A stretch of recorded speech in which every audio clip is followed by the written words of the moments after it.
श्री स्वामी समर्थ नमस्कार. आपल्या यूट्यूब चॅनलवरती तुमचं खूप मनापासून स्वागत करत आहे. तुमच्या मनातील सर्व चांगल्या इच्छा स्वामी महाराज पूर्ण करो ही स्वामींच्या चरणी प्रार्थना करते आणि आजच्या नवीन व्हिडिओला सुरुवात करते. तर पहा, 25 जुलैपासून श्रावण महिन्याला सुरुवात झालेली आहे. त्यामुळे या दिवसाचे जे महत्त्व आहे, श्रावणातले जे सण आहेत तर ते अति उत्साहात आणि आनंदात साजरे केले जातात. श्रावण महिन्यामध्ये अतिशय पवित्र महिना हा मानला जातो आणि या महिन्यामध्ये येणारे जे बी दिवस आहेत तर ते दिवस अतिशय पवित्र मानले जाते आणि प्रत्येक दिवस हा कोणत्या ना कोणत्या देवांना समर्पित केलेला आहे. शनिवार हा जो दिवस आहे तर हा दिवस आपल्या हनुमानांना समर्पित आहे. त्याचबरोबर आपल्या शनिदेवांना देखील हा दिवस समर्पित आहे आणि श्रावण हा महिना संपूर्ण शंकरांना समर्पित आहे. तर पहा, श्रावणी सोमवारच्या प्रमाणे आपण करतो त्याचप्रमाणे श्रावणी शनिवार देखील याचं व्रत देखील घरातील एखाद्या पुरुषाने करायला हवं. तर पहा, श्रावण महिन्यातील जे शनिवार आहे तर या शनिवारी जर आपण शनिदेवांची पूजा उपासना केली, त्याचबरोबर हनुमानांची देखील या दिवशी पूजा उपासना केली तर आपल्यावरती जी शनीची साडेसाती आहे, शनीचे दोष जे आहेत तर ते दूर होतात आणि आपल्यावरती शनिदेव प्रसन्न होतात. त्याचबरोबर अश्वस्थ मारुती, वटवृक्षाखालील मारुती हे शनिदेवाचे रूप मानले जाते. त्यामुळे या दिवशी त्यांची पूजा करणं देखील शुभ मानलं जातं. श्रावणी शनिवारी शनिदेवांची पूजा केल्याने शनिदेवांचे आशीर्वाद तर मिळतातच, त्याचबरोबर शनिदेवांची जी साडेसाती किंवा ढय्या जे आहे, जे अशुभ प्रभाव आहेत तर ते सुद्धा कमी होतात. तसेच या शनिवारच्या दिवशी शनी चालीसा, हनुमान चालीसा किंवा मारुती स्तोत्राचे पठण करावे. धार्मिक दृष्टीने शनिवारचा दिवस अतिशय महत्त्वाचा आणि धार्मिक असल्यामुळे या दिवशी काही प्रभावी उपाय देखील केले जातात, काही सेवा देखील केल्या जातात. तर आजच्या व्हिडिओमध्ये मी तुम्हाला अतिशय प्रभावशाली उपाय सांगणार आहे. हा उपाय एकदा तुम्ही करूनच पहा. या शनिवारी जर तुम्हाला करणं शक्य नसेल तर पुढच्या शनिवारी तुम्ही हा उपाय नक्की करू शकता. तर पहा, 11 उडदाचे दाणे जे आहेत तर ते आपल्याला या ठिकाणी ठेवायचे आहेत. तर हा जो उपाय आहे तर हा उपाय आपल्याला का करायचा आहे, कारण आपल्या घरामध्ये काही दोष, भांडणे, अडचणी असतात तर त्या दूर होण्यासाठी, नकारात्मकता असते ती नष्ट होण्यासाठी, शत्रू त्रास असेल तर तो दूर होण्यासाठी, घराची, मुलांची, पतीची प्रगती होण्यासाठी हा अत्यंत प्रभावशाली उपाय आहे. हा उपाय जर तुम्ही केला तर तुमच्या जीवनाचं सोनं झाल्याशिवाय राहणार नाही. तर हा उपाय कसा करायचा आहे याबद्दलची संपूर्ण माहिती आजच्या व्हिडिओमध्ये आपण जाणून घेणार आहोत. त्यामुळे तुम्ही पुढे व्हिडिओ स्किप न करता शेवटपर्यंत नक्की बघा, जेणेकरून तुमच्यापर्यंत योग्य ती माहिती पोहोचेल. आपल्या चॅनलवर जर नवीन असाल तर चॅनलला सबस्क्राईब करा आणि असेच नवनवीन माहितीपूर्ण व्हिडिओ पाहण्यासाठी बेल आयकॉनलाही प्रेस करा, म्हणजे मी जेव्हा कधी नवीन व्हिडिओ अपलोड करेन त्याचं नोटिफिकेशन सर्वात अगोदर तुम्हाला भेटेल आणि तुम्ही एकही व्हिडिओ मिस करणार नाही. त्याचबरोबर खाली कमेंट्समध्ये जय शनिदेव लिहायला अजिबात विसरू नका.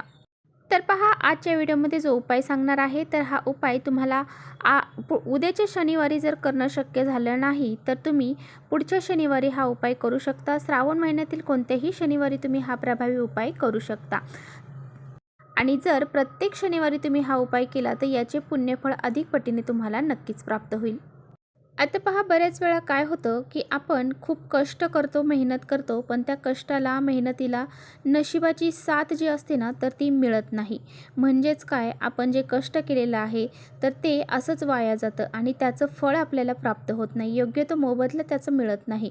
अशा वेळेस आपल्याला असं वाटतं की आपलं नशीबच खराब आहे. तर तेच नशिबाचं जे साथ आहे तर ती मिळण्यासाठी अशा काही दिवस जे असतात ना तर या दिवशी असे विशिष्ट उपाय जर आपण केले तर ते कुठंतरी आपल्याला लागलं जातं. तर त्याचबरोबर तुम्ही कोणतंही काम करायला गेला की त्यामध्ये तुम्हाला जर अपयश येत असेल, तुम्हाला यश मिळत नसेल, त्याचबरोबर घरामध्ये पैसा आला की तो कोणत्या ना कोणत्या मार्गाने घरातून निघून जात असेल किंवा घरामध्ये पैसा येण्याचे मार्ग हे कुठेतरी थांबले गेलेले आहेत, तुमचा व्यवसाय असेल तर तो व्यवस्थित चालत नसेल, नोकरी प्राप्तीसाठी तुम्ही खूप धडपड करत आहात परंतु तुम्हाला नोकरी प्राप्त होत नाही किंवा तुम्हाला नोकरी प्राप्त झालेली आहे परंतु तुमचं प्रमोशन होत नसेल, त्याचबरोबर तुमच्या घरामध्ये सतत भांडणं, क्लेश, कलह यासारख्या गोष्टी जर घडत असतील, घरामध्ये नकारात्मकता, नजरबाधा, त्याचबरोबर काही शत्रुबाधा झालेली असेल, तर त्यामुळे सुद्धा आपल्या घरामध्ये भांडणे होऊ लागतात, घरामध्ये प्रगती होणं थांबते, आपल्या घरात लक्ष्मी ही प्रसन्न होत नाही आणि आपल्या घरातून ती निघून जाते. त्यामुळे अशा वेळेस आपल्याला काय करायचं असतं, तर आपल्याला असे काही प्रभावी उपाय जे आहेत तर ते करायचे असतात. कारण आपल्याला कष्ट मेहनत तर चुकणार नाही, कष्ट मेहनत तर आपल्याला करायचीच आहे, परंतु त्याबरोबर असे काही प्रभावी उपाय देखील आपल्याला करायचे आहेत. तर आजच्या व्हिडिओमध्ये मी तुम्हाला जो उपाय सांगणार आहे तर त्याच्याबद्दल आता जाणून घेऊया. आता बघा, हा उपाय करण्यापूर्वी तुम्हाला काय करायचं आहे, सकाळी लवकर उठायचं आहे, स्नान करायचं आहे, अंघोळ करताना अंघोळीच्या पाण्यामध्ये थोडंसं कच्चं दूध आणि त्याचबरोबर काळे तेल तुम्हाला टाकून अंघोळही करायची आहे. त्याचबरोबर अंघोळ करून झाल्यानंतर स्वच्छ कपडे परिधान करायचे आहे, देवघरातील देवांची पूजा अर्चा करून घ्यायची आहे, धूप अगरबत्ती दीप लावून घ्यायचा आहे आणि यानंतर तुम्ही दिवसभरामध्ये हा उपाय कधीही करू शकता. हा उपाय करण्यासाठी तुम्हाला लागणार आहेत 11 उडदाची दाणे. तर उडीद हे काळे असतात पहा, अख्खे काळे उडीद तुम्हाला घ्यायचे आहेत, त्याची डाळ तुम्हाला घ्यायची नाही.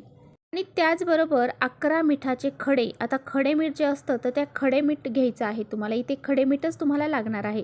तर 11 खडे मिठाचे खडे जे आहेत तर ते तुम्हाला घ्यायचे आहेत आणि 11 हे जे उडदाचे दाणे आहेत तर ते घ्यायचे आहेत. यानंतर रुईची जी पानं आहेत तर ती 11 तुम्हाला घेऊन यायची आहेत. कुठेही खराब झालेली घ्यायची नाही, चांगलीच तुम्हाला घेऊन यायची आहेत.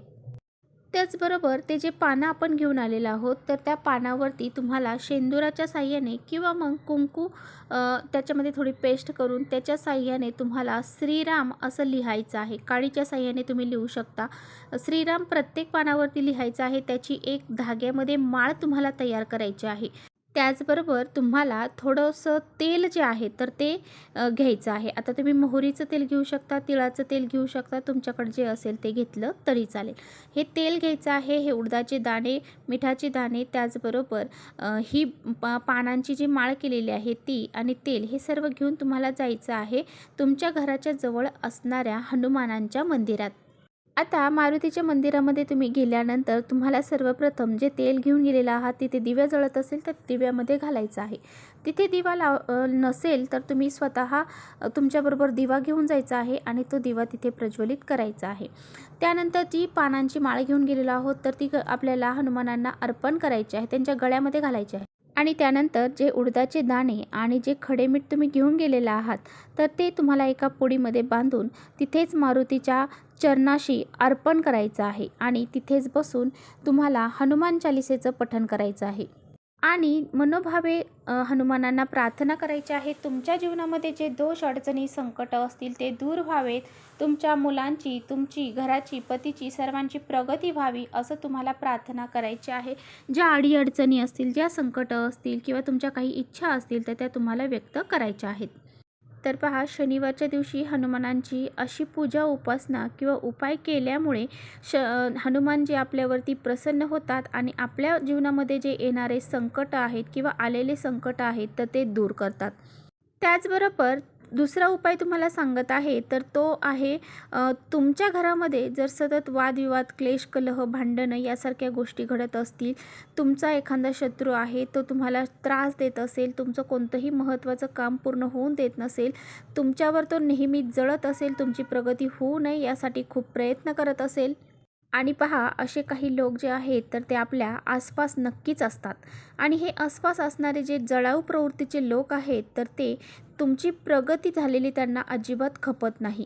तुमचं वाईट कसं होईल याचीच ते प्रार्थना करत असतात, याचीच ते वाट पाहत असतात. त्यांच्या मनामध्ये तुमच्याबद्दल नेहमी वाईटच असतं आणि या शत्रूचा त्रास दूर होण्यासाठी, या शत्रूचा नाश होण्यासाठी तुम्हाला एक दिवा तर पहा, हा दिवा लावण्यासाठी एक मातीची पंती घ्या. त्यामध्ये तुम्हाला तिळाचं किंवा मोहरीचं तेल टाकायचं आहे. त्यामध्ये तुम्हाला एक काळी वात लावायची आहे. काळा धागा तुमच्याकडे असेल तर तो घ्या, नसेल तर तुमच्याकडे कापसाची वात असेल त्याला काळं लावा आणि ती वात त्यामध्ये घाला. आणि तुम्हाला काय करायचं आहे, एक प्लेट घ्यायची आहे. प्लेटमध्ये थोडेसे तांदूळ टाकायचे आहेत, त्याला हळद कुंकू लावायचं आहे आणि त्यानंतर हा दिवा तुम्हाला त्यावरती ठेवून तुमच्या घराच्या मुख्य दरवाजा जो आहे, त्याचा प्रवेशद्वार जो आहे, त्या घरामध्ये आपण प्रवेश करतो त्या उजव्या साईडला तुम्हाला हा दिवा उंबरठ्याच्या बाहेर लावायचा आहे. आता ह्या दिव्यामध्ये सुद्धा तुम्हाला 11 जे उडदाचे दाणे आहेत जे काळे, तर ते टाकायचे आहेत आणि एक मिठाचा खडा त्यामध्ये टाकायचा आहे आणि हा दिवा प्रज्वलित तुम्हाला करायचा आहे. या दिव्याला हळद, कुंकू तुम्हाला लावायचं आहे, फूल अर्पण करायचं आहे, अक्षदा अर्पण करायच्या आहेत. अशा पद्धतीने असा हा एक दिवा तुम्हाला तुमच्या घरामध्ये जर क्लेश, कलह, भांडणे होत असतील, तुमच्या घरावर एखाद्या शत्रूची वाईट नजर असेल, त्याचबरोबर तुमच्या घराची, मुलांची, पतीची प्रगती होत नसेल, तर तुम्हाला हा दिवा तुमच्या घराच्या उंबरठ्याच्या बाहेर लावायचा आहे. तर चला इथेच थांबवते माझा व्हिडिओ तुम्हाला थोडा जरी आवडला असेल ना, तर नक्की लाईक करा. चॅनलवर नवीन असाल तर चॅनलला सबस्क्राईब करा. परत भेटूया अशा छानशा व्हिडिओसोबत. तोपर्यंत श्री स्वामी समर्थ.